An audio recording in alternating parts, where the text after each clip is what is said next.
আপনার মাঝে কি মনুষ্যত্ব বলতে কিছু নেই? আপনাকে এত করে বলতেছি আমি একজনকে ভালোবাসি, পরিবারের চাপে আপনাকে আমি বিয়ে করতে বাধ্য হয়েছি, তারপরও কেন আপনি আমার উপর জোর করতেছেন? আমি তোকে বিয়ে করেছি আমার শুধু শারীরিক চাহিদা মেটানোর জন্য, এর থেকে বেশি কিছু না। আর তুই অন্য একজনকে ভালোবাসিস, তাহলে আমাকে বিয়ে করলি কিসের জন্য? আমি কখনো কল্পনাও করতে পারিনি আপনি মানুষটা এত পশুর মতো আচরণ করবেন আমার সাথে। আহা সোনা গো আমার, তাতে কি হবে? আমার কিচ্ছু হবে না। আমার শুধু প্রয়োজন তোর শরীর, আর কিছু না। তুই কাকে ভালোবাসিস সেটা দেখার সময় আমার নেই।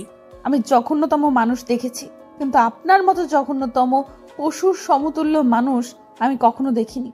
কারণ আপনাকে আমি এত করে বলতেছি আমি পরিবারের চাপে পড়ে আপনাকে বিয়ে করেছি, আপনি আমার সরলতার সুযোগ নিয়ে আমাকে ভোগ করবেন? তোর এত কথা শোনার আমার সময় আছে বল? আমি তোকে বিয়ে করেছি কিসের জন্য? তোর কথা শোনার জন্য, নাকি আমার কথা তুই শুনবি? কোনটা? আমি কত দেখেছি যে ভালোবাসার মানুষকে পেতে অনেকেই সাহায্য করে, আপনি আমাকে একটু সাহায্য করবেন, তাহলেই তো হয়ে যায়। আপনি কেন এরকম করতেছেন আমার সাথে? আমি এত দয়ালু মনের মানুষ না। আর এখন কোনো কথা বলবি না। আর আমি যেটা করব, তোর ইচ্ছা হলে তুই আমাকে রেসপন্স করবি, না হলে নাই। প্লিজ। আমি যেটা করতে বলবো সেটাই করবি। আপনাকে হাত জোর করে বলতেছি, আমি এর জন্য মোটেও প্রস্তুত না। আপনি আমাকে সময় দেন প্লিজ, আমি এটা সহ্য করতে পারবো না। সেটা তুই বিয়ের আগে কেন ভেবে দেখিসনি? বিয়ের পরে তো আমি এত নাটক দেখতে চাচ্ছি না। তোর নাটক তোর কাছে রেখে দে। আমার চাহিদা আমাকে মেটানোর জন্য তুই বাধা প্রদান করবি না। প্লিজ আপনার হাতে পায়ে ধরি, আমি বলতেছি আমাকে ছেড়ে দেন। আমি সত্যি অন্যজনকে মন থেকে ভালোবাসি, আপনাকে আমি কখনোই গ্রহণ করে নিতে পারবো না। তুই কি বলিস তাতে আমার কোনো কিচ্ছু যায় আসে না। তুই আমাকে ভালোবাসিস কি বাসিস না, আবার তুই কাকে ভালোবাসিস এটা আমার দেখার সময় নেই। আমার যেটা প্রয়োজন আমি সেটা এখন নিতে চাচ্ছি। আপনি একটু বোঝার চেষ্টা করেন আমাকে, প্লিজ ছেড়ে দেন। এরকম ভাবে আমাকে ব্যবহার করবেন না প্লিজ। আশিক প্রিয়াঙ্কার মুখ চেপে ধরলো হাত দিয়ে। প্রিয়াঙ্কা আর কোনো কথা বলতে পারলো না। প্রিয়াঙ্কা একদম অসহায়ের মতো আশিকের দিকে তাকিয়ে রইল, কিন্তু আশিক তো হায়নার মতো প্রিয়াঙ্কার ঠোঁটে নিজের ঠোঁট দুটো বসিয়ে দিল। প্রিয়াঙ্কা ছটফট করতে লাগলো, কিন্তু তাতে আশিকের কোনো কিছু যায় আসে না। আশিক হচ্ছে বড়লোক বাপের একমাত্র সন্তান। আশিক বিয়েটা করতে চায়নি, তার আব্বু আম্মু জোরাজুরিতে বিয়েটা করেছে সে। আর প্রিয়াঙ্কা প্রিয়াঙ্কা হচ্ছে মধ্যবিত্ত পরিবারের একটা সহজ সরল মেয়ে, আর একজনকে মনে প্রাণে ভালোবাসতো। তার নাম হচ্ছে মাহিন। প্রিয়াঙ্কা আর মাহিনের সম্পর্ক ছিল দীর্ঘ 2 বছরের। এ 2 বছরের মধ্যে মাহিন প্রিয়াঙ্কাকে একবারের জন্য স্পর্শ করেনি। তাদের ভালোবাসাটা ছিল পবিত্র। ভালোবাসা প্রিয়াঙ্কা কখনো মাহিনকে এভাবে হারিয়ে ফেলবে এটা আশা করেনি। প্রিয়াঙ্কার মনে হচ্ছে তার আজকের দুনিয়ার সব কিছু ওলটপালট হয়ে যাচ্ছে। সে কখনো কল্পনা করেনি যে সে মাহিনকে ছাড়া অন্য কারো হয়ে যাবে এক রাতের মধ্যেই। তারপর আশিক প্রিয়াঙ্কাকে ইচ্ছে মতো ব্যবহার করতে লাগলো। প্রিয়াঙ্কা বাধা দেওয়ার চেষ্টা করছে, কিন্তু আশিকের শক্তির সাথে তার শক্তি কিছুই না। তাই আশিকের সাথে কোনো শক্তিতে পেরে উঠছে না প্রিয়াঙ্কা। শেষ পর্যন্ত অসহায় হয়ে আশিকের কাছে নিজেকে আত্মসমর্পণ করতে বাধ্য হলো। চোখ দিয়ে নোনা জল ছেড়ে দিল প্রিয়াঙ্কা। প্রিয়াঙ্কা অসহায় তার পরিবারের কাছে, আর এরকম একটা মানুষের কাছে। সে নিতান্তই অসহায়। তার যে ব্যবহার আচরণ, প্রিয়াঙ্কা কখনোই এখানে ভালো থাকতে পারবে না। তার যেটা সুখের দিন ছিল সেটা হয়তো আজকে রাতের পর থেকে শেষ হয়ে যাচ্ছে, কারণ এখন থেকে তাকে শুধু একটা ভোগ্যপণ্য হয়ে থাকতে হবে আশিকের কথা, যেটা বোঝা গেল। অনেক হয়েছে। আর ন্যাকামি কান্না করে এভাবে আমার মুড নষ্ট করার কোনো মানে হয় না। এখন যা শুয়ে পড়। প্রিয়াঙ্কা কি বলবে, কোনো কিছু বলার ভাষা তার খুঁজে পাচ্ছে না সে। এখন নিতান্তই একটা ভোগ্যপণ্য, তাছাড়া তো কিছুই না। আর বিয়ে নামে যে মিথ্যে সম্পর্কটা হলো তাদের মধ্যে, সেটা শুধু একটা মাধ্যম যেখানে ভালোবাসা থাকতে পারে না। সেখানে দুটো মানুষের মিলন ধর্ষণ ছাড়া আর কিছুই হতে পারে না। প্রিয়াঙ্কা কান্না করতে করতে এক সাইডে শুয়ে পড়ল। তার জীবনে কি থেকে কি হয়ে গেল সে শুধু ভাবছে বিষয়টা নিয়ে। তার সাথে আজকে কি হয়ে গেল, এক নিমিষের মধ্যেই তার জীবনটা একদম পরিবর্তন হয়ে গেল। কান্না করতে করতে প্রিয়াঙ্কা কখন যে ঘুমিয়ে পড়েছে সে নিজেও জানে না। আর এদিকে আশিক তো আগেই ঘুমিয়ে পড়েছে। সকালে যখন প্রিয়াঙ্কার ঘুম ভাঙলো তখন পেছন ফিরে তাকিয়ে দেখে আশিক শুয়ে আছে। কালকে ভালো করে আশিককে দেখা হয়নি প্রিয়াঙ্কার। আশিক দেখতে বেশ সুদর্শন, যে কোনো মেয়ে তাকে দেখলে পছন্দ করবে, কিন্তু তার আচরণগুলো দেখলে যে কোনো মেয়ে তাকে ঘৃণা করবে, এটাই স্বাভাবিক। তারপর প্রিয়াঙ্কা বিছানা থেকে নেমে গোসলটা সেরে নিল। তারপর সে সুন্দর মতো একটা পোশাক পরিধান করলো। নতুন বউ বলে কথা। আমাদের মাঝে যেটা সম্পর্ক আছে সেটাই থাকবে, কিন্তু বাহিরে এটা বুঝতে দিবা না তুমি। হঠাৎ আশিকের মুখ থেকে এইরকম কথা শুনে প্রিয়াঙ্কা একদম আকাশ থেকে পড়লো। মনে হচ্ছে আশিক তার সাথে এত ভালোভাবে কথা বলছে, এটা ভাবা যায়? প্রিয়াঙ্কা মাথা নিচু করে রইল, কোনো জবাব দিচ্ছে না আশিকের কথার। কি বলেছি মাথায় ঢুকেছে নাকি আরো ভালো করে বুঝিয়ে দিতে হবে কোনটা? আচ্ছা, আমি চেষ্টা করব, কিন্তু আপনি মোটেও ভালো কাজ করেননি কালকে আমার সাথে। কারো আবেগ দেখার সময় নেই আমার। যেটা বলেছি সেটাই করবে। এর থেকে বেশি বোঝার চেষ্টা করলে কিন্তু তোর কপালে খারাপ কিছুই হবে। আপনি যেটা বলবেন সেটাই করব। আর আমার কোনো কথার মূল্য থাকবে না কেন? আমার স্বাধীনতা বলতে কিছু নেই? তোর সাথে এত তর্ক করার সময় আমার নেই।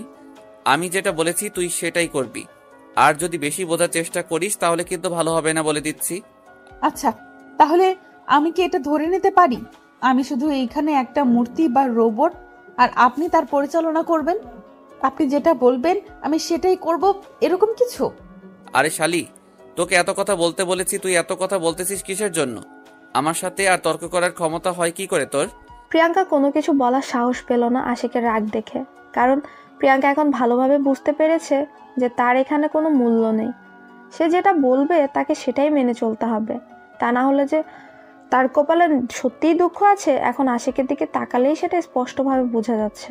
প্রিয়াঙ্কা কোনো কিছু না বলে চুপচাপ মাথা নিচু করে সেখানে দাঁড়িয়ে রইল, আর সেটা দেখে আশিক কোনো পাত্তা না দিয়ে রুম থেকে বেরিয়ে চলে আসলো। প্রিয়াঙ্কা মনে মনে মাহিনের কথা চিন্তা করতে লাগলো। সে কি করছে? বিয়ের কথা কি শুনেছে?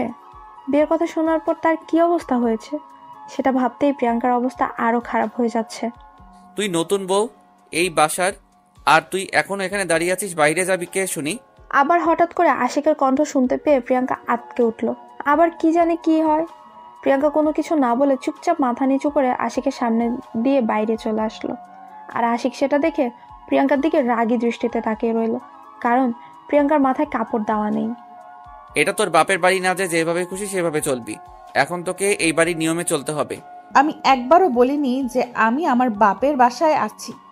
আর আপনাদের বাসার নিয়ম আমাকে কি একবার আপনি বলেছেন যে আমি জানবো? আজব ব্যাপার। তুই এই বাড়ির পুত্রবধূর একমাত্র পুত্রবধূ।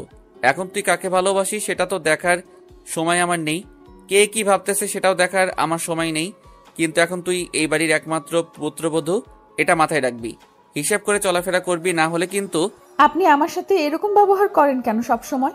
বুঝি না। আমি তো আপনার সাথে কোনো ধরনের বাজে কথা বলি না বা বাজে ব্যবহার দেখাই না, তাহলে আপনি কেন আমাকে এইভাবে অপমান করেন? অপমানের দেখছস কি? মাত্র শুরু, আরো কত কি হবে।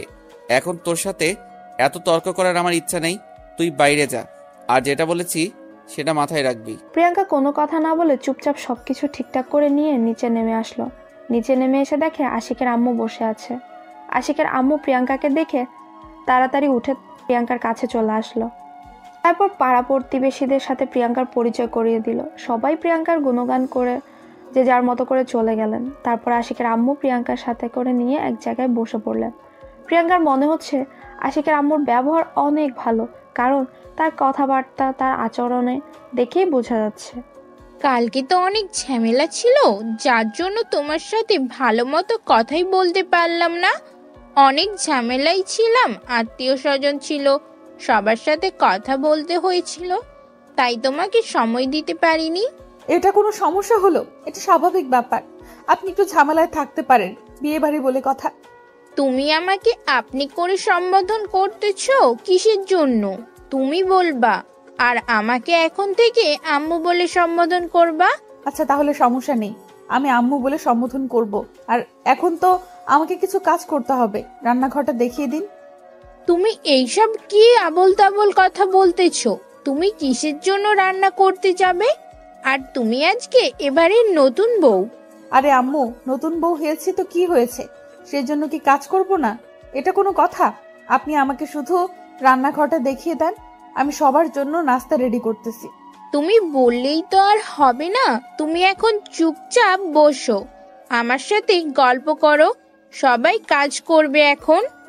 সকালের নাস্তা অলরেডি তৈরি করা শেষ হয়ে গিয়েছে, আর একটু পরেই তোমার বাসা থেকে লোকজন আসবে। আচ্ছা আম্মু, একটা কথা জিজ্ঞেস করি, যদি মনে কিছু না করেন তাহলে। আমি ভালো করেই জানি তুমি আমাকে কি জিজ্ঞাসা করতে চাচ্ছ। আমার ছেলের ব্যাপারে, তাই তো? আসলে হ্যাঁ, আপনার ছেলের ব্যাপারে আমার কিছু জানার ছিল। এরকম ব্যবহার করতেছে কিসের জন্য আমার সাথে, আমি বুঝলাম না। পরে ধীরে ধীরে সবকিছু জানতে পারবে। নতুন এসেছো, নতুন একটা পরিবেশ, তাই হয়তো তোমার কাছে কোনো কেমন লাগ। আচ্ছা, তাহলে এখন আমি একটু রুমে যাচ্ছি। আমার কেমন জানি খারাপ লাগতেছে। বাইরে হঠাৎ করে নতুন পরিবেশে এসেছি। আচ্ছা, তুমি তাহলে রুমে যাও। আমি একটু পরেই সবাইকে ডেকে নিচে নিয়ে আসবো। তখন তুমি আমার সহ সবার সাথে গল্প করবে, তোমার ভালো লাগবে। প্রিয়াঙ্কা সেখানে কোনো প্রকার কথা বলল না। আর প্রিয়াঙ্কার মন কেমন যেন আনচান আনচান করছে মাহিনের জন্য। প্রিয়াঙ্কা শুধু মাহিনের কথাই ভাবছে। তার কোনো কিছু ভালো লাগছে না। সবার সাথে কথা বলছে ঠিক আছে, কিন্তু তার মনের ভেতর কি চলছে সেটা শুধু সে নিজেই বুঝতে পারছে। প্রিয়াঙ্কার মনের অবস্থা প্রিয়াঙ্কা কাউকে বুঝতে দিচ্ছে না। সবার সাথে সুন্দর করে হাসি খুশি ভাবেই কথা বলার চেষ্টা করছে, কিন্তু তার মনের ভেতর তোলপাড় চলছে, সেটা একাই বুঝতে পারছে। প্রিয়াঙ্কা রুমে গিয়ে দেখে আশিক বিছানার উপর শুয়ে আছে আর ফোনে কার সাথে যেন কথা বলছে। প্রিয়াঙ্কা রুমে এসেছে দেখে আশিক হঠাৎ যে কিরকম একটা কাণ্ড করে বসলো সেটা প্রিয়াঙ্কার কল্পনার বাইরে ছিল। প্রিয়াঙ্কা কখনো কল্পনা করতে পারেনি হঠাৎ করে এইভাবে আক্রমণ করবে আশিক। প্লিজ এরকম করবেন না, আমি এটার জন্য মোটেও প্রস্তুত না। আপনি আমাকে ছেড়ে দেন। সেটা দেখার সময় আমার আছে নাকি? আমার যেটা প্রয়োজন আমি সেটা নিয়ে নেব। এখন তোর সেটা পছন্দ হলো কি হলো না, বা তোর ইচ্ছা থাকলেও কি থাকলো না, সেটা দেখার সময় আমার নেই। না, আপনি আমার সাথে এরকম করতে পারেন না। সব সময় জোর জবরদস্তি করতে পারেন না। আমারও একটা ইচ্ছা বলে কিছু আছে, স্বাধীনতা বলতে তো আমারও কিছু একটা আছে। তুই যখন থেকে আমাকে বিয়ে করেছিস তখন থেকে তো স্বাধীনতা বলতে কিছু নেই, তোর ইচ্ছা বলতে কিছু নেই। আপনি যে এরকম একটা পশুর সমান মন নিয়ে চলাফেরা করেন আমি কখনো বুঝতে পারিনি। সেটা দেখার সময় আমার নেই। এখন চুপচাপ যেটা করতেছি করতে দে, না হলে কিন্তু ভালো হবে না। একটু যদি ডিস্টার্ব করিস তাহলে কিন্তু। প্রিয়াঙ্কা আর কোনো কথা বলার সুযোগ পেল না। আশিক তার ঠোঁট দুটো দিয়ে প্রিয়াঙ্কার ঠোঁট দুটো আঁকড়ে ধরলো। প্রিয়াঙ্কা যতই নড়ানচড়া করছে আশিক ততই প্রিয়াঙ্কাকে কষ্ট দিচ্ছে। প্রিয়াঙ্কার অনেক খারাপ লাগছে, কি করবে ভেবে পাচ্ছে না। তাই সে বাধ্য হয়ে আশিকের ঠোঁটে কামড় বসিয়ে দিল। যেই প্রিয়াঙ্কা আশিকের ঠোঁটে কামড় বসিয়েছে আশিকের রাগ মনে হয় তেলে বেগুনে জ্বলে উঠল।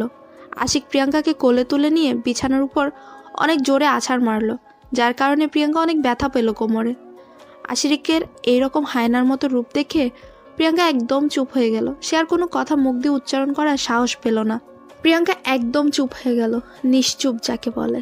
কোনো কিছু বললও না, একটু নড়াচড়াও করলো না, একদমই নিশ্চুপ। মনে হয় যেন দেহে প্রাণ আছে, কিন্তু দেহটা মরা। আশিক যেভাবে খুশি সেভাবেই উপভোগ করছে, আনন্দ নিচ্ছে। প্রিয়াঙ্কা চুপচাপ নীরবে কান্না করে যাচ্ছে, কোনো কথা বলছে না। যেখানে সে বৈধ দর্শন হচ্ছে, বৈধ দর্শন বলছি কারণ তাদের তো বিয়ে হয়ে গেছে তাই। বেশ কিছুক্ষণ পর আশিক প্রিয়াঙ্কাকে ছেড়ে দিয়ে বালিশের উপর মাথা রেখে প্রিয়াঙ্কাকে বুকে টেনে নিল। সেটা দেখে প্রিয়াঙ্কা অবাক হয়ে ওর দিকে কিছুক্ষণ তাকিয়ে রইল, তারপর ঘৃণার দৃষ্টিতে তাকিয়ে রইল আশিকের দিকে কিছুক্ষণ। আমাকে রাগ দেখিয়ে কোনো লাভ হবে না। আমার যখন যেটা খুশি আমি সেটাই করব। কারো রাগ দেখার সময় বা কারো মান অভিমান দেখার সময় আমার নেই, সেটা আগেই বলে রাখছি। আমি কোনো পশুর উপর রাগ দেখাতে চাই না, যে পশুর মতো সবসময় আচরণ করে তার সাথে আমি কোনো প্রকার কথা বলতে চাই না। তাতে আমার কিছু আসে যায় না। তুই আমার সাথে কথা বলবি কি বলবি না সেটা আমার দেখার সময় আছে নাকি? আমার যেটা খুশি আমি সেটাই করব। একদিন আপনার এই অহংকার থাকবে না, মনে রাখবেন কথাটা। সেদিন আপনি অনেক কান্না করবেন, অনেক, যেটা বলার বাহিরে। আর সেদিন আপনার পাশে কেউ থাকবে না। সেই দিনটার অপেক্ষায় আমি আছি। কবে সেই দিন আসবে আমি সেটার জন্য খুব আকুল আগ্রহে অপেক্ষা করতেছি। আমি চাই সেই দিন আমার জীবনে আসুক। মুখ দিয়ে কথাটা যতটা বলা সহজ বা মনে করতেছেন বিষয়টা যত সহজ, যখন বাস্তবতার সম্মুখীন হবেন তখন বুঝতে পারবেন। তোকে এত জ্ঞান দিতে হবে না, চুপচাপ তুই তোর মতো গিয়ে কাজ কর, যা। আর আমার সামনে তোকে থাকতে হবে না। প্রিয়াঙ্কা আশিককে কি আর বলবে, যেখানে সে একটা ভোগ্যপূর্ণ, তার সাথে কথা বলা গুরুত্বহীন ছাড়া কিছুই না। যার কাছে তার কোনো ছিটে ফোটার গুরুত্ব নেই, তার সাথে কথা বলেই বা কি লাভ? এখানে যে তাকে থাকতেই হবে এখান থেকে বাসায় যেতে পারবে না, কারণ বিয়ের পর তার মা বাবা বলে দিয়েছে তাকে আর বাসায় নিয়ে যাবে না, কারণ সে নাকি কলঙ্ক তাদের। এটা প্রিয়াঙ্কার আব্বু আম্মু মনে করেন। তাই প্রিয়াঙ্কার যতই কষ্ট হোক না কেন তাকে এখানে থাকতে হবে। সে চাইলেও তার বাসায় যেতে পারছে না, ইচ্ছা থাকা সত্ত্বেও তার বাসায় যাইতে পারবে না সে। যদি সে এখানে মরেও যায় তাহলে তাকে এখানেই মাটি চাপা দেওয়া হবে, তারপরও তাকে বাসায় নেওয়া যাওয়া যাবে না। প্রিয়াঙ্কা চুপচাপ বিছানা থেকে উঠে গিয়ে সোফায় শুয়ে পড়লো, আর এদিকে আশিক বিছানায় শুয়ে ঘুমিয়ে তাকে আর দেখে কে। আর প্রিয়াঙ্কা কান্না করতে করতে কখন যে ঘুমিয়ে পড়েছে সে নিজেও জানে না। আম্মু, ভাবি কোথায়? এখনো তো দেখলাম না ভাবিকে। সেই গত রাতে দেখেছি, তারপর থেকে তো এখনো দেখলামই না। কি জানি, সকালে একটু এসেছিল, হয়তো ঘুমাচ্ছে। তুই দেখতে পারিস না? আমাকে জ্বালাচ্ছিস কিসের জন্য? দেখতেছিস না আমি কাজ করতেছি? তোমার একটা খাটাস ছেলে আছে না, সে তো আমাকে দেখলে কত কি বলবে, তার জন্য তার সামনে এখন যাইতে চাচ্ছি না।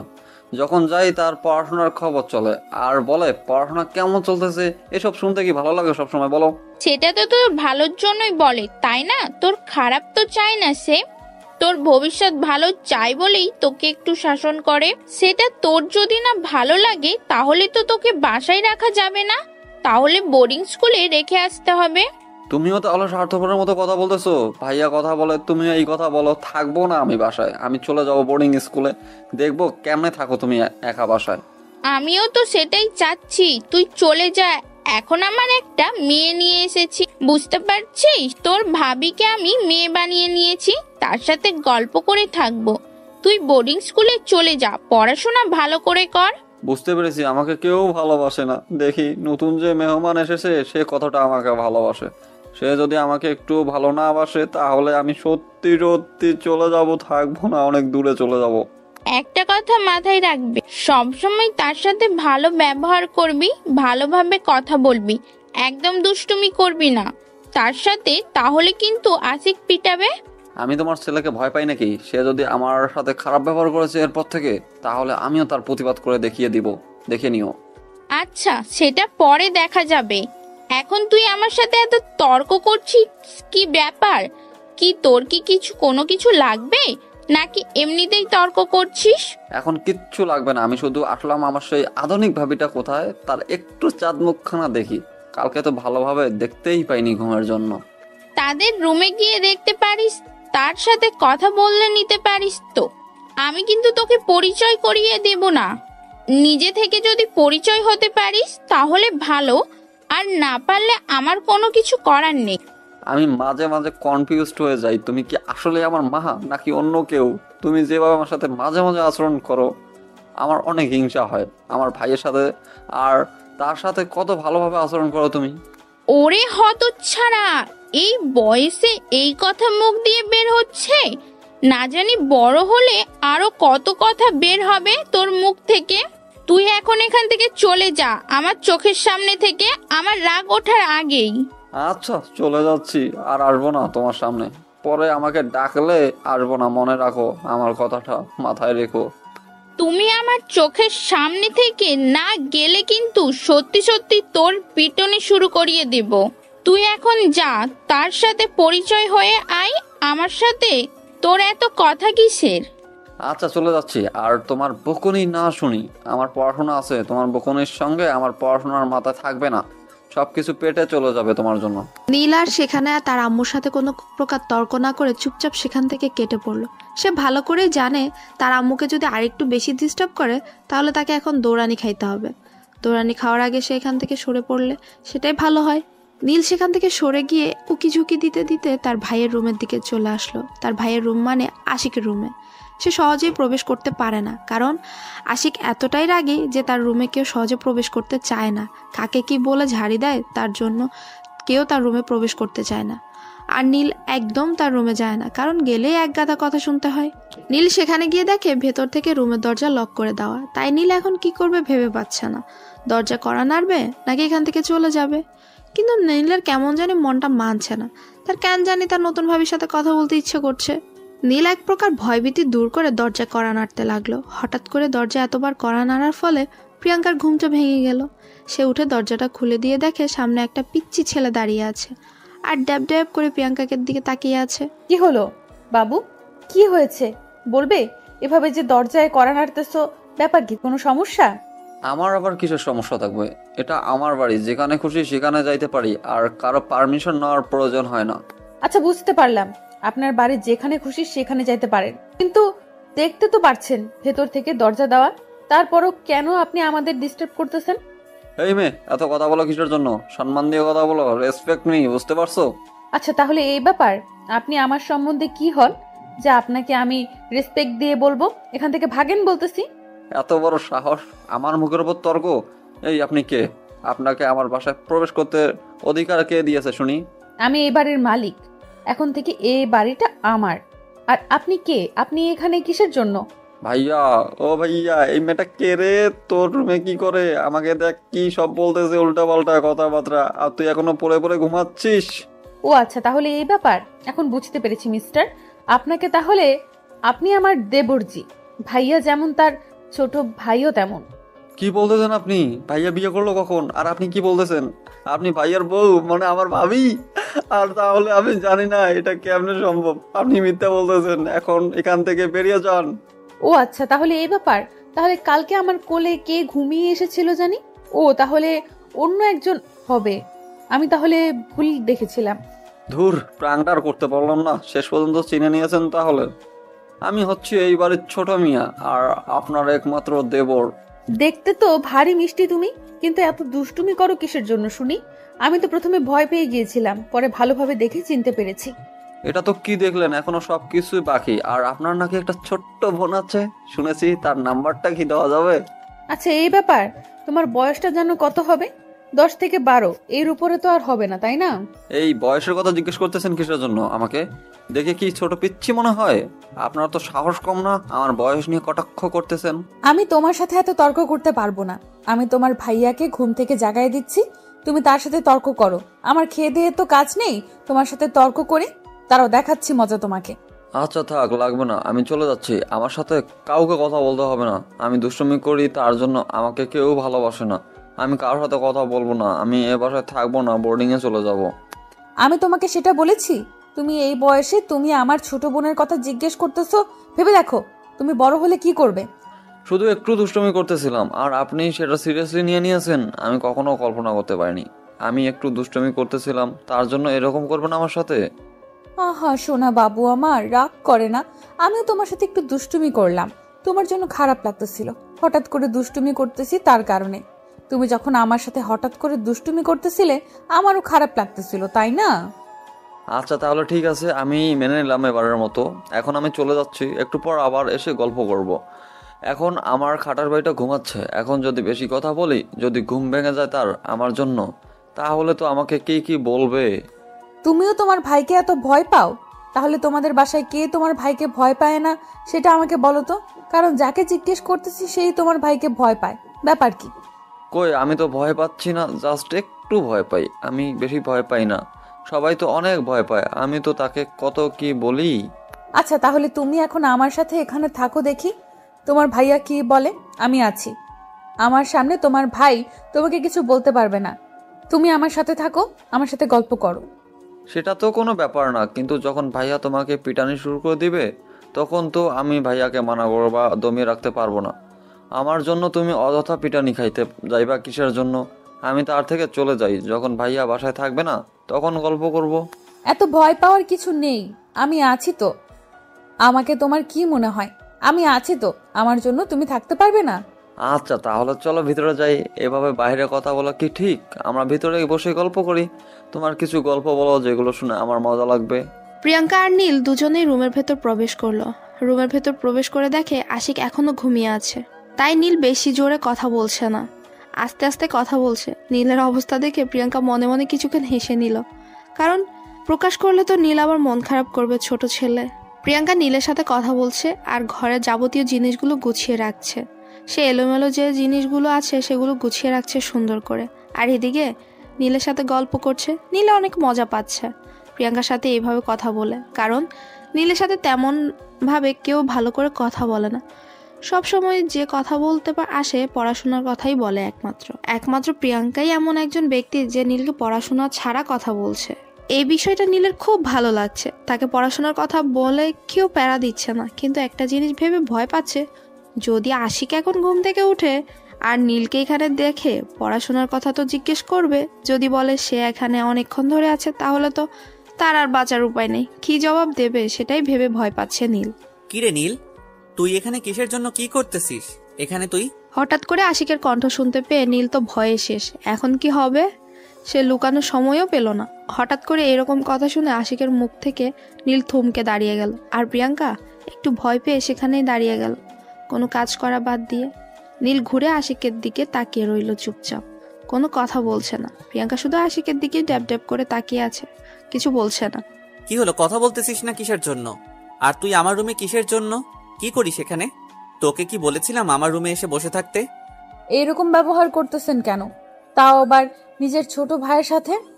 আমার সাথে না হয় খুব খারাপ ব্যবহার করেন, আমি সেটা মেনে নিই, কিন্তু নিজের ছোট ভাইয়ের সাথে এরকম ব্যবহার করে কেউ? তুমি ওর হয়ে একদম ওকালতি করবে না এখানে, বুঝছো? আমি যেটা বলতেছি আমার ছোট ভাইকে বলেছি, তোমাকে বলতেছি না। তাই তুমি সেখানে চুপ করে দাঁড়িয়ে থাকো। আমি নীলকে এখানে নিয়ে এসেছি আর গল্প করতেছি আমি তার সাথে।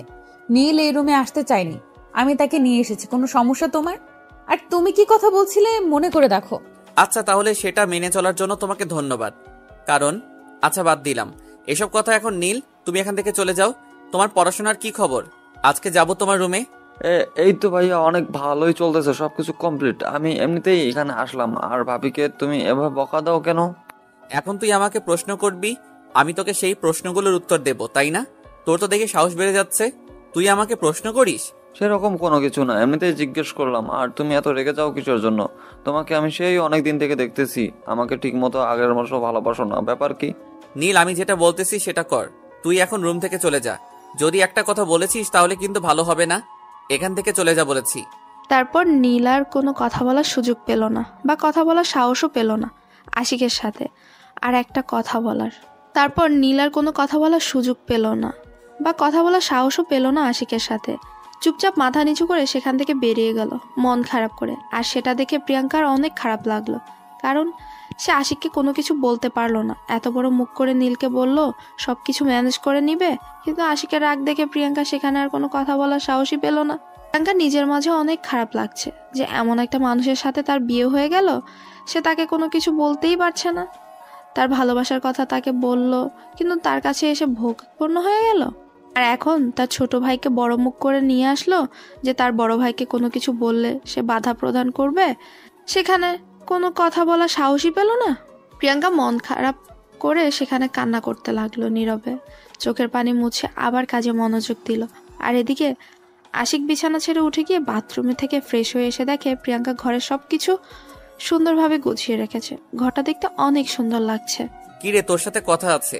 তুই নাকি কাকে ভালোবাসিস? তার নাম কি? তার ডিটেলস দে, দেখা করব। কেন তার সাথে দেখা করে তাকে কি মারপিট করবেন? আপনাকে আমি কেন তার পরিচয় দেব? কেন তার ডিটেলস দেব? তোকে যেটা বলেছি সেইটাই কর। এত কথা বলিস কিসের জন্য? ডিটেলস চাইছি, তুই আমাকে ডিটেলস দিবি, তা না করে আমার সাথে তর্ক করতেছিস কিসের জন্য? আমাকে যদি মেরে ফেলেন আপনি, তাও আমি তার সম্পর্কে কোনো কথা বলবো না, আপনার মতো পশুর মতো একটা মানুষকে। দেখ, ভালো হবে না বলে দিচ্ছি। যেটা বলতেছি সেটা বলে দে, না হলে কিন্তু তোর কপালে দুঃখ আছে। আমি সেটা ভালো করে জানি, আমাকে আবার নতুন করে মনে করিয়ে দিতে হবে না। আমার মাথায় আছে যে আমার কপালে দুঃখ আছে। আর আপনি আমার উপরে যেটাই করেন না কেন, আমি তার সম্পর্কে আপনাকে কিছুই বলবো না। কিসের জন্য বলবি না বল? তোকে বলতে হবে। যদি না বলিস তাহলে আমি বাধ্য করব। আর যদি আমি তাকে খুঁজে বের করি কোনোভাবে কারো কাছ থেকে ডিটেলস নিয়ে, তাহলে কিন্তু আমি তাকে খুন করে ফেলবো। আমি কি বলেছি আমার দেহে যতক্ষণ প্রাণ আছে ততক্ষণ আমার মুখ দিয়ে তার সম্পর্কে কোনো কথা উচ্চারণ হবে না।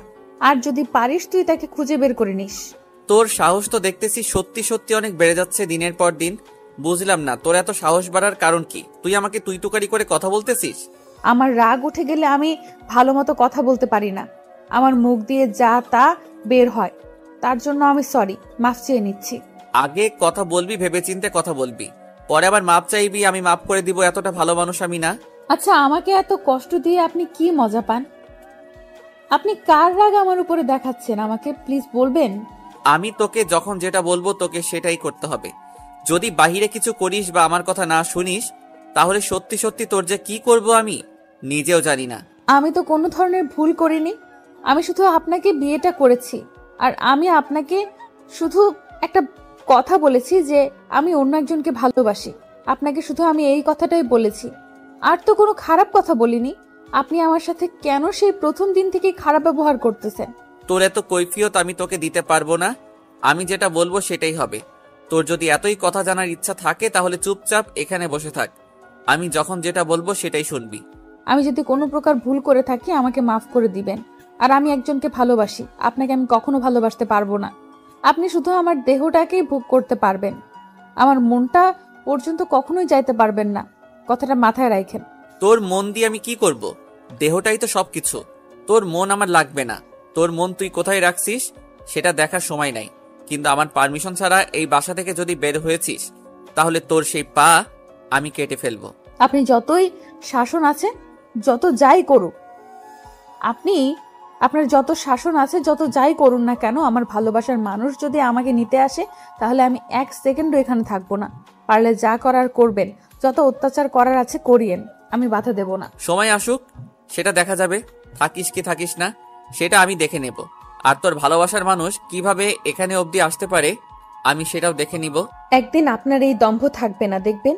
সেদিন আপনাকে রাস্তায় রাস্তায় কান্না করতে হবে। তোর এই কথাগুলো না আমার কাছে এমন আঘাত করে যেটা বলার বাইরে। তুই আমার সাথে কথা বলবি না? আচ্ছা, আমি আপনার সাথে কথা বলবো না, তাতে আমার কোনো সমস্যা? আমার কোনো সমস্যা নেই তো। আমার মেজাজ গরম করাবি না সব সময়। আমার সাথে তোকে কথা বলতে নিষেধ করেছি, তারপরও কিসের জন্য তুই আমার সাথে কথা বলিস? আপনি সব সময় আমার সাথে এরকম খারাপ ব্যবহার করেন কিসের জন্য? আমি তো আপনার সাথে খারাপ ব্যবহার করি না। আমার যা ইচ্ছা আমি তাই করব। তোকে কথা বলতে হবে না আমার সাথে। তুই চুপচাপ বসে থাক, আর আমার ভোগ পণ্য হয় এখানে পড়ে থাকবি। আর বেশি কথা বলবি না। আমাকে যদি আপনার ভালো না লাগে তাহলে আমাকে ছেড়ে দেন। আমার মতো আমি যেদিকে মন চাই সেদিকে চলে যাই। এত সহজ হলে তো ছেড়ে দিতাম, এভাবে তোকে ধরে রাখতাম না। সম্ভব না, তাই তোকে ছেড়ে দেওয়া যাবে না। আমাকে ছেড়ে দেওয়া যাবে না, আমার সাথে খারাপ ব্যবহার করবেন? আমি তো মানুষ, তাই না? আমি তো কোনো পশু না যে আমাকে যেমন করে খুশি তেমন করে ব্যবহার করবেন। আমার ইচ্ছা বলতে কিছু আছে নাকি? আমার স্বাধীনতা বলতে একটা কথা আছে। তোকে কতবার বলেছি তুই আমার সাথে তর্ক করবি না। তর্ক করলে আমার প্রচুর পরিমাণ রাগ উঠে যায়, আর আমি তোকে এখন কি যে করব। কথাটা বলে আশিক প্রিয়াঙ্কাকে একদম হাত দিয়ে চেপে ধরলো। প্রিয়াঙ্কার গলায় তার হাতের ছাপ বসিয়ে দিল। প্রিয়াঙ্কা অস্থির হয়ে যাচ্ছে আশিকের এইরকম কাণ্ড দেখে। প্রিয়াঙ্কা কোনো কিছু বলতে পারছে না। আশিকের শক্তির সাথে প্রিয়াঙ্কা পেরেও উঠছে না। প্রিয়াঙ্কার মনে হচ্ছে তার জীবন এখানেই শেষ, কারণ আশিক এমনভাবে তার গলা চেপে রেখেছে প্রিয়াঙ্কার শ্বাস বন্ধ হয়ে যাচ্ছে। প্রিয়াঙ্কার নিঃশ্বাস নিতে পারছে না। প্রিয়াঙ্কা কি করবে না করবে ভেবে পাচ্ছে না। শেষ পর্যন্ত কোনো কিছুর উপায় না পেয়ে আশিকের হাতে কামড় বসিয়ে দিল। শরীরে যত শক্তি ছিল সব শক্তি প্রয়োগ করে আশিকের হাতে কামড় বসিয়ে দিল। আশিক ব্যথায় কুকিয়ে উঠে প্রিয়াঙ্কার গলা ছেড়ে দিল, আর প্রিয়াঙ্কা অনেক জোরে জোরে শ্বাস নিতে লাগলো। প্রিয়াঙ্কা বেশি কিছুক্ষণ দাঁড়িয়ে থাকতে পারলো না, বিছানার উপর লুটিয়ে পড়লো। তার কেমন জানি শরীর অনেক অসুস্থ লাগছে, কারণ আর কিছুক্ষণ যদি আশিক তাকে এভাবে ধরে রাখতো তাহলে প্রিয়াঙ্কা বেঁচে থাকা হতো না, তাকে এখানেই মরে পড়ে থাকতে হতো। আর তার পরিবার থেকে কেউ এখানে তাকে বাঁচানোর জন্য এগিয়েও আসতো না। প্রিয়াঙ্কা কখন যে জ্ঞান হারিয়ে ফেলেছে সে নিজেও জানে না। যখন তার জ্ঞান ফিরল তখন দেখে আশিকের কোলে মাথা রেখে শুয়ে আছে, আর আশিক তার দিকে এক দৃষ্টিতে তাকিয়ে আছে। প্রিয়াঙ্কা তাড়াতাড়ি আশিকের কোল থেকে নিজের মাথাটা সরিয়ে বালিশের উপর মাথা রাখলো। যখন প্রিয়াঙ্কা তার মাথাটা আশিকের কোল থেকে সরিয়ে বালিশের উপর রাখলো, আশিক আবার প্রিয়াঙ্কাকে ধরে তার কোলে শুইয়ে দিল আর মাথায় তেল মালিশ দিতে লাগলো। যখন আশিক খেয়াল করে দেখলো যে প্রিয়াঙ্কা জ্ঞান হারিয়ে ফেলেছে, তখন আশিকের হুঁশ ফিরে এসেছে যে সে কি করতে চলেছে একটু আগে। আমার সাথে কাউকে ভালো ব্যবহার আর দেখাতে হবে না। আমাকে এখন ছেড়ে দিলে ভালো হয়। আমি একা থাকতে চাচ্ছি। বেশি কথা বলতে পারবো না, আমার যা ইচ্ছা তাই করতেছি। যদি একটু ডিস্টার্ব দেওয়ার চেষ্টা করিস তাহলে কিন্তু তোর কপালে আজকে অনেক দুঃখ আছে। কি আর দুঃখ আছে? মেরে ফেলবেন তো? আচ্ছা, এবার আর আমি কোনো ধরনের শক্তি প্রয়োগ করব না। এখন তো আমি আপনার কোলে মাথা দিয়ে আছি, নেন, যেমন করে খুশি তেমন করে মেরে ফেলেন, আমি আপনাকে কিচ্ছু বলবো না। বলতেছি না বেশি কথা বলবি না, মাথা গরম আছে। আর একটা কথা বলবি না, যদি বলিস তাহলে কিন্তু ভালো হবে না, বলে দিচ্ছি। যেটা করতেছি করতে দে, না হলে কিন্তু কি করব নিজেও জানি না, মাথা কিন্তু ঠিক নেই। আজকে আপনাকে বলতে হবে কেন আপনি আমার সাথে এরকম খারাপ ব্যবহার করেন, না হলে কিন্তু আমি আপনাকে কখনোই ক্ষমা করব না। আমি কি একবারও বলেছি তুই আমাকে ক্ষমা কর? আর আমি কি একবারও তোর কাছে ভুল স্বীকার করেছি যে তুই আমাকে ক্ষমা করবি? এখন যেটা করতেছি করতে দে, না হলে কি করবেন? মেরে ফেলবেন? মেরে ফেলেন, সমস্যা নেই তো। আমার বাসা থেকে কেউ আপনাদের কিচ্ছু বলবে না। আমার মতো একটা কলঙ্ককে কেউ ভালোবাসে না। আর আপনি কেন ভালোবাসতে যাবেন? আমি যেটা বলতেছি সেটা কর। আমি এখন তোর সাথে কোনো প্রকার এসব নিয়ে কথা বলতে চাচ্ছি না। তুই চুপচাপ এখন শুয়ে থাক। প্রিয়াঙ্কা আর কোনো কথা বলার সাহস পেল না, কারণ তার এমনিতেই শারীরিক অবস্থা অনেক খারাপ। কারণ যখন সে জ্ঞান হারিয়ে ফেলেছিল তখন থেকে সে তার শরীরের উপর কন্ট্রোল রাখতে পারছে না। যখন তার জ্ঞান ফিরে এসেছে তখন থেকে সে কেন যেন দুর্বল হয়ে যাচ্ছে। প্রিয়াঙ্কার ইচ্ছে করছে এখন আশিকের এখান থেকে চলে যেতে, কিন্তু তার শরীর এতটাই দুর্বল যে সে বিছানা থেকেই উঠতে পারছে না। এই শক্তিটুকু নেই যে সে বাহিরে যাবে, কারণ তার শরীরের শক্তি হারিয়ে ফেলেছে। তাই বাধ্য হয়ে প্রিয়াঙ্কা আশিকের কোলেই শুয়ে থাকতে হলো। তা না হলে কখনোই প্রিয়াঙ্কা আশিকের কোলে শুয়ে থাকতো না। আজকে মাহিনের কথা খুব প্রচুর মনে পড়ে যাচ্ছে প্রিয়াঙ্কার। কেন যেন মাহিন তার খোঁজ খবর নিচ্ছে না, প্রিয়াঙ্কাও নিজেও জানে না। যে ছেলে প্রিয়াঙ্কার সাথে এক মুহূর্ত কথা না বলে থাকতে পারতো না, সেই ছেলে আজকে 3 দিন ধরে কিভাবে কথা না বলে আছে সেটা ভেবেই প্রিয়াঙ্কার মন বিষণ্ণতায় ভরে যাচ্ছে। কারণ মাহিন এক মুহূর্ত তার সাথে কথা না বলে থাকতে পারে না। যখন তখন মাহিন তাকে ফোন করে, কিন্তু আজকে 3 দিন হয়ে গেল তারপর একটা ফোন আসলো না। ব্যাপার কি? প্রিয়াঙ্কা আর কোনো কিছু ভাবতে পারছে না তার এখন কি করা উচিত আর কি উচিত না। সে কোনো কিছু ভেবেই পাচ্ছে না। এমনিতেই তার ফ্যামিলি তার উপর অনেক রেগে আছে, আর এখন যার সাথে বিয়ে হয়েছে তার সাথে তো বন্ধুত্ব সুলভ সম্পর্ক গড়ে তুলতেই পারলো না, বরং সে তার সাথে একটু আগে তাকে মেরেই ফেলতে ধরেছিল। আরে আম্মু, একটা কথা বলার ছিল। ভাইয়ার কি এমন হয়ে গেল যে গত 3-4 মাস থেকে এরকম ব্যবহার করতেছে আমার সাথে? এর আগে তো কত ভালোবাসতো আমাকে। তোকে এত কথার উত্তর আমি দিতে পারবো না। তোর প্রশ্ন আমার কানে খুব জ্বালাতন করে। তুই এখন এখান থেকে যা। আমার কথা তুমি পাত্তা দাও না কিসের জন্য? আমি একটা প্রশ্ন করলে তুমি সেটা এড়িয়ে যাও কেন বলো তো? আমি কি দোষ করেছি যে তুমি আমার সাথে এরকম করো, কোনো কথার উত্তর দাও না? আমার এখন কোনো কিছু ভালো লাগছে না। তুই গিয়ে তোর ভাবির সাথে গল্প কর, আমাকে ডিস্টার্ব করবি না। এখন তো তোর ভাবি আছে তাই না, তার সাথে গল্প করতে পারিস। তোমার ছেলের জন্য তো আমি তার কাছে যাইতেই পারি না। তোমার ছেলে সবসময় আমার সাথে খারাপ ব্যবহার করে। এর একটা বিহিত করবে কিনা তুমি তাই বলো, না হলে কিন্তু আমি আব্বুকে বিচার দিতে বাধ্য হব। তোর কিন্তু দিন দিন পাকনামি বেশি হয়ে যাচ্ছে। পড়াশোনার খবরই নাই। সবসময় দেখতেছি তুই আমার সাথে না হলে তোর ভাইয়ার সাথে লেগে থাকতেছিস। ব্যাপার কি? আচ্ছা, আমিও যখন বড় হব আমাকেও তো বিয়ে দিবে তাই না? তাহলে আমার বউয়ের সাথে যদি কেউ কথা বলে তাহলে কিন্তু আমিও তার সাথে এরকম ব্যবহার করবো তাই না? ওরে হতচ্ছাড়া, তোর তো দেখতেছি দিন দিন বুদ্ধি জ্ঞান লোপ পাচ্ছে। কারণ তুই এখন দেখতেছি অন্যমনস্ক হয়ে যাচ্ছিস। তোর বয়স কত? তুই মাত্র ক্লাস 7-এ পড়িস, আর তুই এখন বলতেছিস বিয়ের কথা। দাঁড়া, তোর ভাইয়াকে বিষয়টা বলতেছি। তুমি সবসময় আমাকে ভাইয়ার ভয় দেখাও কিসের জন্য বুঝি না। ভাইয়া আমাকে কি করবে? কিছুই করতে পারবে না। তুমি শুধু আমাকে ভাইয়ার ভয় দেখাও। তুমি আমাকে বলো কবে দিবা আমার বিয়ে? কি বললি তুই? আর একবার বল, আমি একটু কানে কম শুনছি তো ইদানিং। আর একবার বল, তাহলে ভালো হবে। তাই নাকি? তাহলে তো তোমাকে কানের ডক্টর দেখাতে হয়। তাহলে আজকে চলো কানের ডক্টরের কাছে যাই, গিয়ে তোমার কানটা পরিষ্কার করে নিয়ে আসি। আর আমি তোমাকে বইয়ের কথা বলতেছি। তাই নাকি? আচ্ছা, আশিককে আমি ব্যাপারটা বলছি, তারপর দেখছি তোর কি বিচার করা যায়। এখন তো যতই বলিস তুই আমার কথা শুনবি না, কারণ এখন তোর বয়স বেড়ে গিয়েছে। আর এতই পাকলামি করছিস যে আমার ধোঁয়া ছোঁয়ার বাইরে চলে যাচ্ছিস। এখন আমি আশিককে কথাটা জানাতে বাধ্য হব। আরে আম্মু, তুমি এত রাগ দেখাও কেন আমার উপর? বুঝি না আমি কোনো ভুল কথা বলেছি? আমি তো সত্যি কথা বললাম। আমার বই লাগবে, নতুন বই। আমি কানে ঠিক শুনছি, আমি কানে কম শুনবো কিসের জন্য? তুই যেটা বলেছিস আমি শুনেছি, আর এখন ন্যাকামি করতে হবে না। আমি তোর ভাইয়াকে বিষয়টা বলতেছি একটু পর।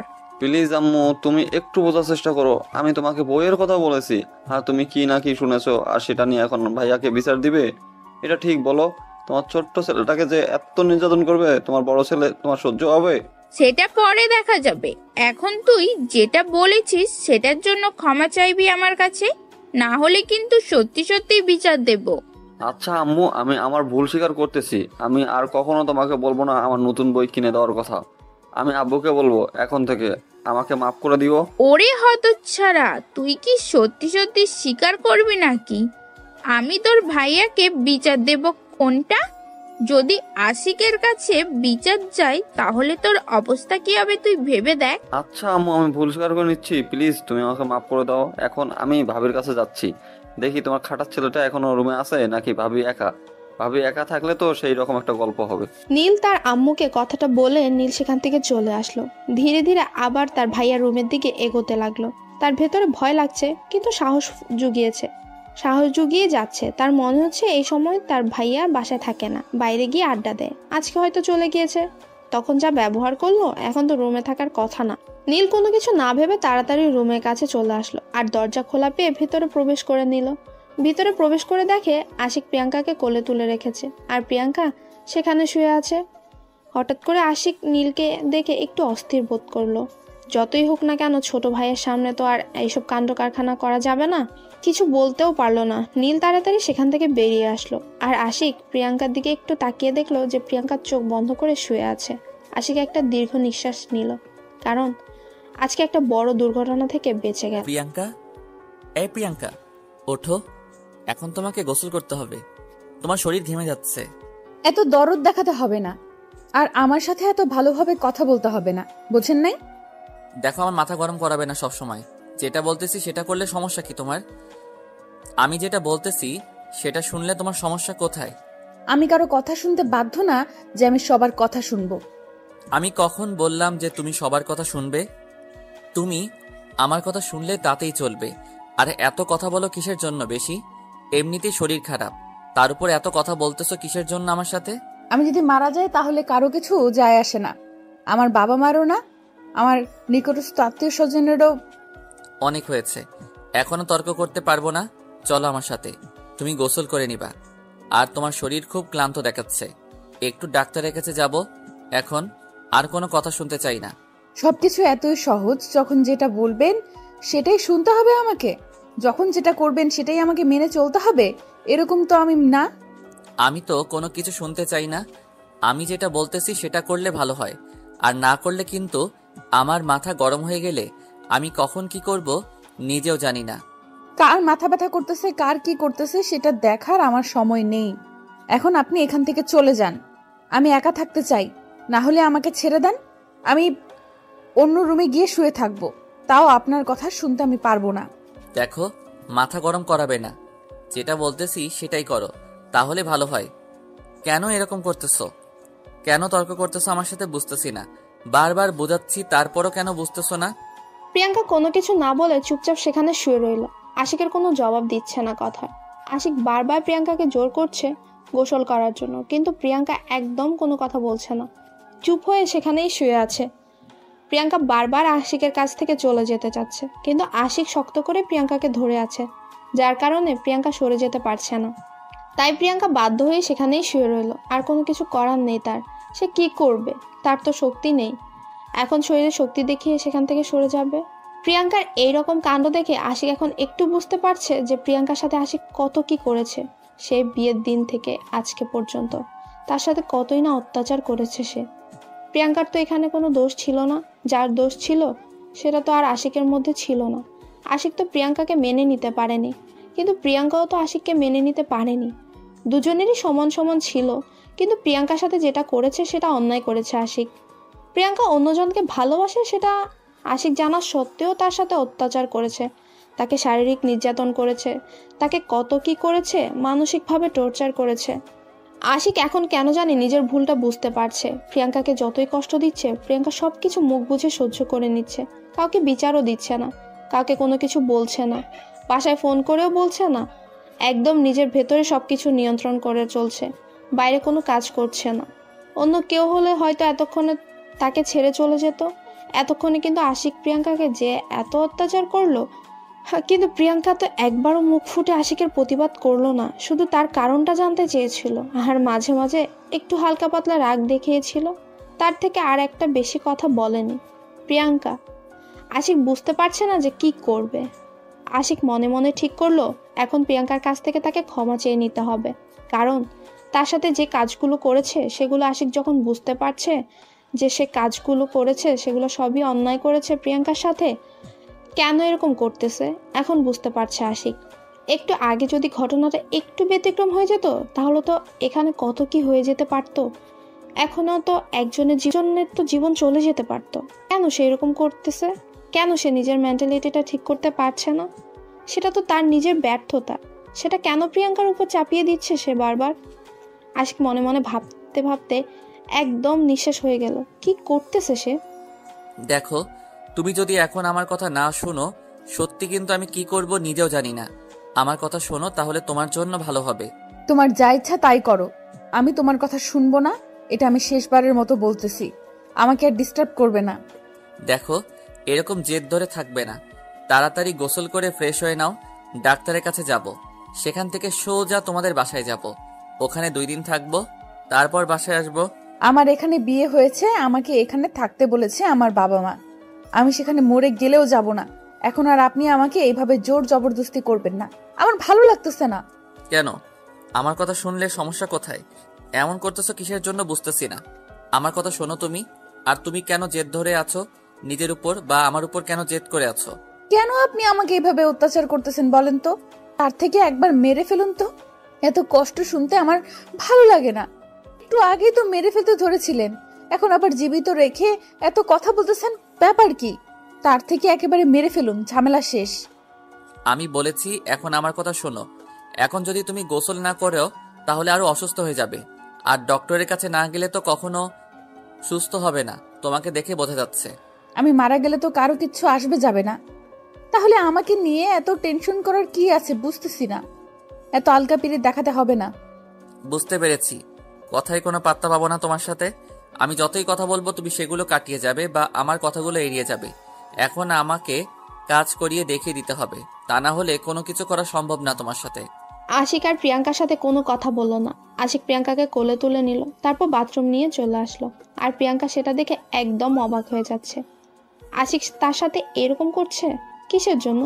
প্রিয়াঙ্কা বুঝতে পারছে না। প্রিয়াঙ্কার তো প্রচুর রাগ হচ্ছে আশিকের উপর, কিন্তু কোনো কিছু বলতেও পারছে না।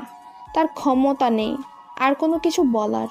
প্রিয়াঙ্কা মনে মনে অনেক রেগে যাচ্ছে আশিকের উপর। প্রিয়াঙ্কার ইচ্ছে করছে আশিককে খুন করে ফেলতে। তার সাথে কত অত্যাচার করেছে সে।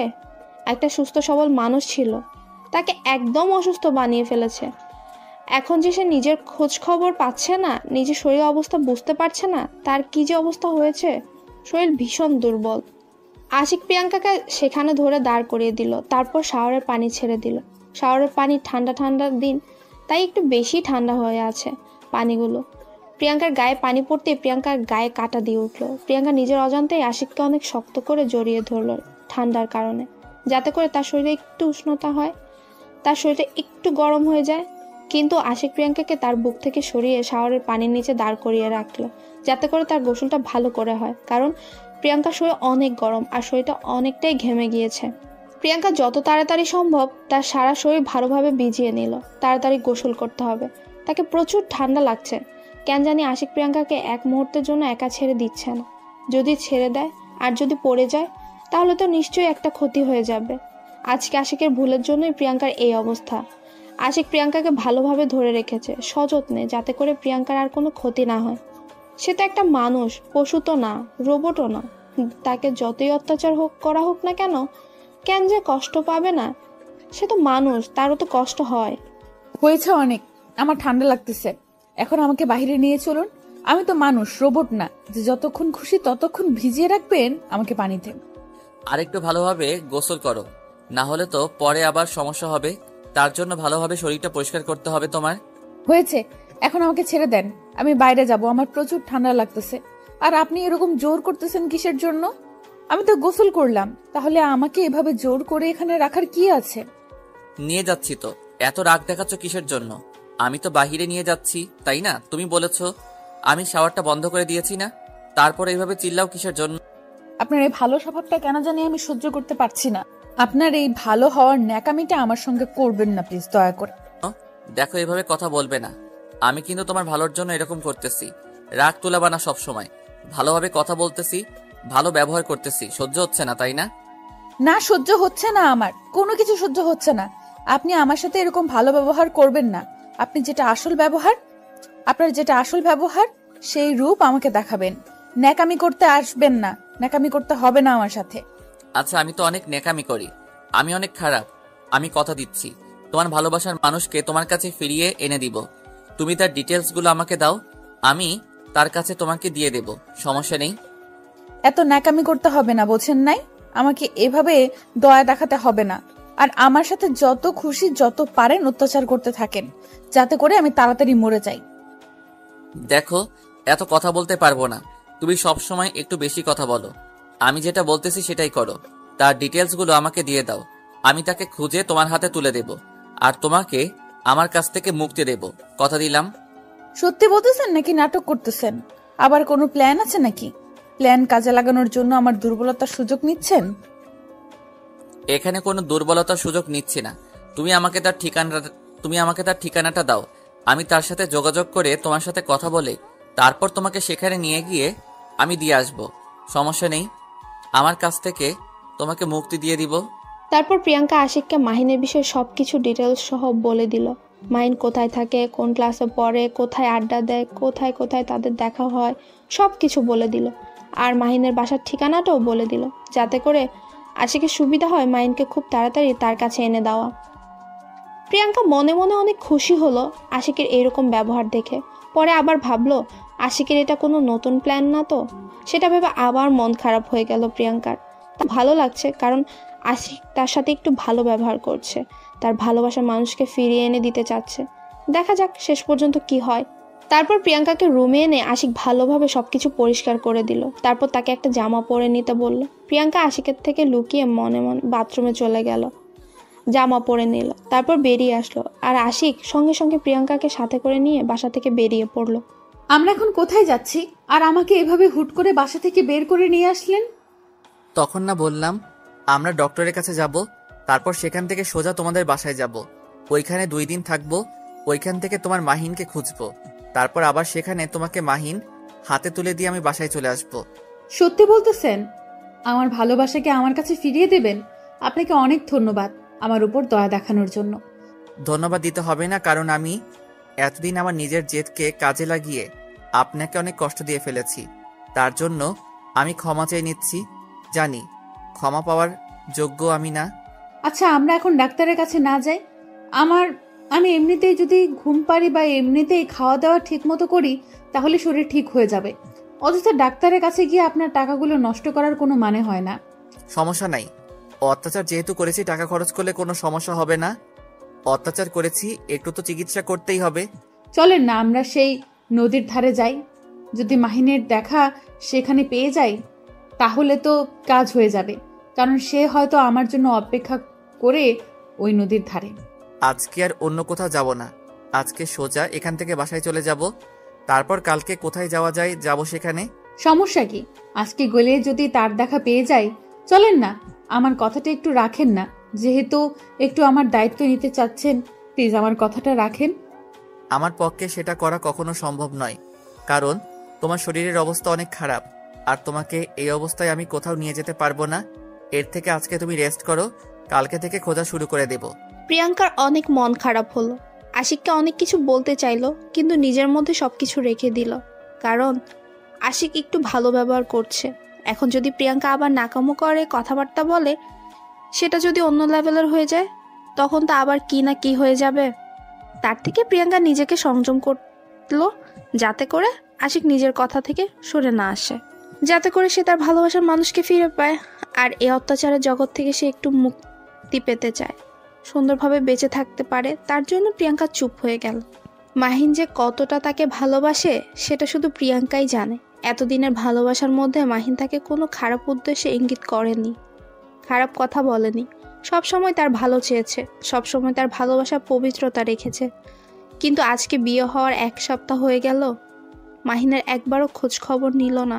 এই বিষয়টা খুব চিন্তায় ফেলে দিচ্ছে প্রিয়াঙ্কাকে, কারণ মাহিন নিজের কোনো ক্ষতি করলো না তো আবার তার বিয়ের কথা শুনে।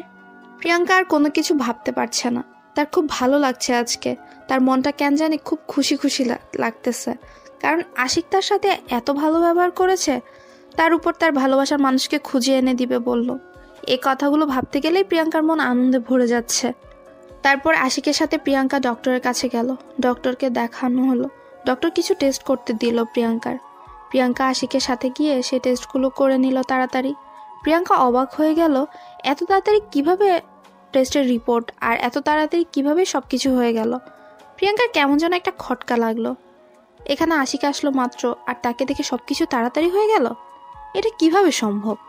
প্রিয়াঙ্কা তো এর আগেও অনেক হসপিটালে গিয়েছিল। ডক্টরের কাছে দেখা করতে গেলে লাইন ধরে দাঁড়াতে হয়। তারপর টেস্টের কথা তো বাদই দিলাম, টেস্টের রিপোর্ট দিতে দিতে 2 থেকে 3 ঘন্টা লেগে যায়। কিন্তু এখানে মাত্র 10 থেকে 15 মিনিটের মধ্যে, মানে টেস্টের পরীক্ষা করতে যতক্ষণ না সময় তার থেকে বেশি সময় লাগলো না। আর তার থেকে বড় কথা হলো, ডক্টর কিভাবে এত তাড়াতাড়ি রিপোর্ট দেখে? সবাইকে দেখার পর তারপর রাত্রে বা 2-3 ঘন্টা পর রিপোর্ট দেখে। কিন্তু এটা কিভাবে সম্ভব হয়ে গেল? প্রিয়াঙ্কা আর কোনো কিছু ভাবতে পারছে না। তাড়াতাড়ি হসপিটাল থেকে বেরিয়ে আসলো আশিক প্রিয়াঙ্কাকে সাথে করে নিয়ে। প্রিয়াঙ্কার সাথে কোনো কথা বলছে না। একটা কথা চিন্তা করতেছে সে, মাহিনের দেখা কখন পাবে, আর তাকে কতদিন ধরে সে দেখে না, নিজের কি অবস্থা করে রেখেছে সেটাই ভাবছে প্রিয়াঙ্কা। কি হলো, এত মনোযোগ দিয়ে কি ভাবতেছো? ভালোবাসার মানুষের দেখা পাবে, তার জন্য কি আমার সাথে কথা বলা যাবে না? একদম চুপ মেরে আছো যে। কোথায় চুপ মেরে আছি? আমি তো সেই থেকেই বকবক করলাম, আর বেশি বকবক করলে মাথাটা কেমন জানি ব্যথা করে, তার জন্য চুপ করে আছি। এখন একটু রেস্ট নিতেছি। আচ্ছা, তাহলে এই ব্যাপার। তখন ডক্টরের কাছে বললে না কেন? তারা ওষুধ লিখে দিত, খাইলে তো আর এই সমস্যাটা হতো না। তখন না মনে করে দিয়ে এখন আবার বলতেছো এসব কথা? ব্যাপার না, ঠিক হয়ে যাবে। এটা কোনো সমস্যা হলো? এমনিতেই ঠিক হয়ে যাবে। ঘুম হয়নি তো এই কয়দিনে, তার কারণে এরকম সমস্যা হচ্ছে। সব আমার দোষ, তাই না? আমি যদি এরকম না করতাম তাহলে আজকে আপনার কোনো সমস্যা হতো না। এটা কি শুরু করেছেন বলেন তো? একবার আপনি, একবার তুমি, একবার তুই, যে কোনো একটা ধরে থাকেন। এখন থেকে একটাই ধরে থাকবো, সেটা হচ্ছে আপনি। কারণ এখন থেকে এটার পরিবর্তন করার অধিকার আমার নাই। কে বলেছে নাই? কেন নাই? কিসের জন্য নেই? আপনি যেহেতু আমাকে চেনেন, বা আপনার এখন বউ আমি, তাহলে তুমি বা তুই করেই বলতে পারেন, সমস্যা নেই।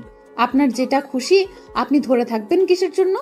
ভালো জিনিসের কদর আমরা করতে পারি না, তাই আমিও হয়তো ভালো জিনিসের কদর করতে পারলাম না। তার জন্য এখন থেকে আপনি ঠিক করে রাখছি। কি বলবেন আপনি? আপনার কোনো কথা আমি বুঝতে পারতেছি না। এতক্ষণ তো আপনার কথা মানে গুলো বুঝতে পারলাম, এখন কেন জানি আমার মাথার উপর দিয়ে যাচ্ছে। আপনাকে কোনো কিছু বুঝতে হবে না। এখন চলেন আপনার বাসায় যাব, তারপর সেখানে গিয়ে রেস্ট করব। আমারও খুব ক্লান্ত লাগতেছে কেন জানি। আচ্ছা তাহলে চলেন এখান থেকে। তো আমাদের বাসা অনেক দূর, জার্নি করতে হবে। কে বলেছে অনেক দূর?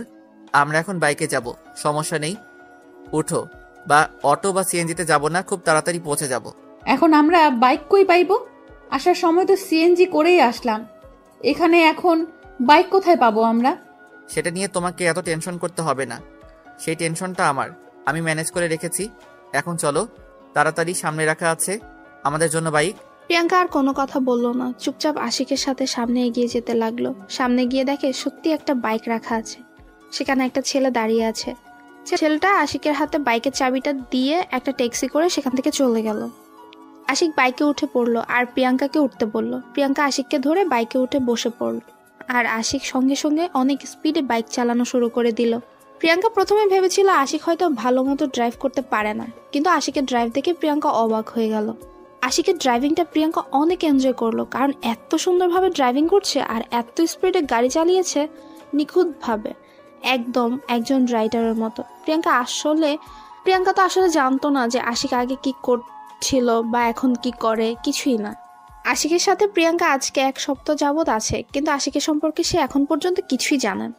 আশিক কি করে, আশিকের পেশা কি, আশিক কি কাজ করে, শুধু প্রিয়াঙ্কা জানে আশিকের আব্বু বিদেশ থাকে, সেখান থেকে টাকা পাঠায়, সে টাকায় মনে হয় আশিক চলাচল করে। কিন্তু প্রিয়াঙ্কা তো আর এটা জানে না যে আশিক কত বড় বিজনেসম্যান আর কত সফল একজন ব্যক্তি। কিন্তু তার কিছু সমস্যার কারণে তার আজকে এই অবস্থা। সেখানে যে ডাক্তারের কাছে গিয়েছিল সেটা ছিল আশিকের বেস্ট ফ্রেন্ড, একসাথে পড়াশোনা করেছে ছোট্টবেলা থেকেই। আশিকও ডাক্তারি পড়েছে, কিন্তু ডাক্তারি না করে সে এখন ব্যবসা করে। কিছুক্ষণ পর আশিক প্রিয়াঙ্কার বাসার সামনে গিয়ে পৌঁছে গেল। খুব অল্প সময়, 30 মিনিট লেগেছিল। যেখানে 1 ঘন্টার রাস্তা, সেখানে 30 মিনিটের মধ্যেই এসে পৌঁছে গেল। আশিক এসে প্রিয়াঙ্কাকে বাইক থেকে নামিয়ে দিয়ে আবার বাইকটা একটা সাইড করে রেখে দিল। তারপর প্রিয়াঙ্কার হাত ধরে প্রিয়াঙ্কাদের বাসায় প্রবেশ করলো আশিক। বাসার ভেতরে প্রবেশ করে দেখে গেটম্যান বাইরে দাঁড়িয়ে আছে, আর বাসার ভেতরে নাকি কেউ নেই। গেটম্যানের কাছ থেকে জানতে পারলো। তার কাছ থেকে চাবিটা নিয়ে নিল প্রিয়াঙ্কা, তারপর ভেতরে চলে আসলো। আচ্ছা, আমরা যে এখানে আসব সেটা কি আমার আব্বু আম্মু জানে না, নাকি তাদের জানানো হয়নি? আমি আসলাম তাদেরকে সারপ্রাইজ দিতে, কিন্তু উল্টো তো আমি নিজেই সারপ্রাইজড হয়ে গেলাম। কেউ বাসায় নেই, এখন কি হবে? কি আর হবে, আমার রুমে চলেন, আমি আপনাকে রুমটা দেখিয়ে দিচ্ছি। আর আমি দেখি আব্বু আম্মুর সাথে ফোনে কথা বলি, কতক্ষণ লাগবে বাসায় আসতে তাদের। অযথা তাদেরকে টেনশনে নিয়ে লাভ আছে? তার থেকে তারা যে কাজে গেছে কাজটা শেষ করে আসুক, আমরা এখন রেস্ট করি। এটা কেমনে হয়? আপনি জামাই মানুষ, নতুন এসেছেন শ্বশুরবাড়ি, আর আপনার খাতিরদারি করবে না? এটা কেমনে হয়? আপনি এখানে শুয়ে থাকেন, আমি আপনার জন্য নাস্তা নিয়ে আসতেছি। এত দরদ দেখাতে হবে না। নিজের শরীরের খোঁজ পায় না, সে নাকি আমার জন্য নাস্তা করতে যাবে? কে বলেছে শরীরের খোঁজ পায় না? এখন আমি ঠিক আছি, এখন আমি আপনার জন্য নাস্তা করে নিয়ে আসতে পারবো। আমার উপর বিশ্বাস রাখেন, আমি নিয়ে আসতেছি। এটা না করে এই নেন আমার মোবাইল। আপনার সেই ভালোবাসার মানুষকে একটু ফোন দেন। আপনার সিম থেকে ফোন দিলে হয়তো না ধরতে না পারে অভিমান করে, তাই আমার আননোন সিম থেকে ফোন করেন আর কথা বলেন। কালকে কোথায় যাব, আমরা গিয়ে তার দেখা পাবো।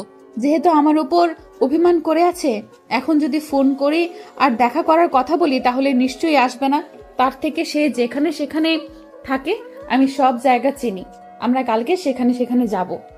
বাকিটা আপনার ইচ্ছা। আমার বলা উচিত ছিল, আমি বললাম। এখন যদি আপনি তার সাথে কথা বলেন তাহলে ভালো, না বললে আমার তো কিছু করার নেই। যেটা অবশ্যই ঠিক বলেছেন, যেহেতু আপনার কিছু করার নেই তাহলে আপনি এখানে বসে থাকেন, আমি আপনার জন্য নাস্তা রেডি করে আনতেছি। আপনাকে দেখে ক্লান্ত মনে হচ্ছে, আপনি শুয়ে থাকেন, আমি নিচে যাচ্ছি আর আসতেছি। বলতেছি না আমার জন্য কিছু করা লাগবে না। আর আপনার এই অসুস্থ শরীর নিয়ে আপনি নিচে যাবে না, আসবেনও না, আর এখানে শুয়ে থাকবেন। পরে আবার ঝামেলা হবে, না হলে আমি এত কিছু নিতে পারবো না। তার থেকে আপনি শুয়ে থাকেন। আমাকে নিয়ে এত টেনশন করতে হবে না, আমার কিছু হবে না, আমি একদম ঠিক থাকবো। আপনার জন্য নাস্তা নিয়ে আসতেছি, এত কথা বলতে হবে না আমার সাথে, আমি যাবো আর আসবো। আমার উপর কথা বলা কিন্তু আমি একদম পছন্দ করি না, সেটা আপনি ভালো করে জানেন। আশা করি আর বোঝাতে হবে না। এখন চুপচাপ এখানে শুয়ে রেস্ট করেন, আমার কিচ্ছু লাগবে না।